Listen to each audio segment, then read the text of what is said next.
আলহামদুলিল্লাহ, সময় যত যাচ্ছে আল্লাহ তাআলা ইমানি শক্তি তাকওয়া আরও অনেক বৃদ্ধি করে দিচ্ছেন।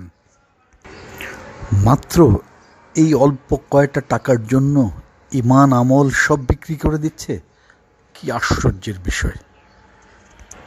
পেছনে খোদারা আছে বলে মুহূর্তের মধ্যেই অনেক ক্ষমতাবান হয়ে গেলাম।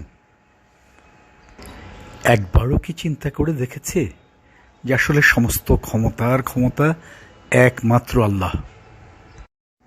জীবনটাই শেষ করে দিয়েছে মাদ্রাসা মসজিদে।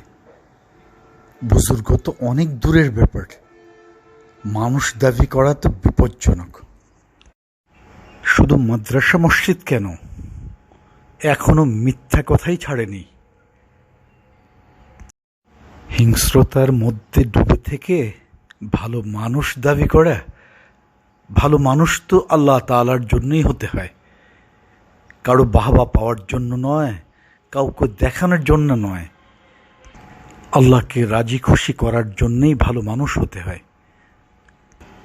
আল্লাহ তাআলা যখন আসমানের মধ্যে ঘোষণা দেন, আমি অমুকের নাতি অমুকের ছেলে অমুককে আমি ভালোবাসি,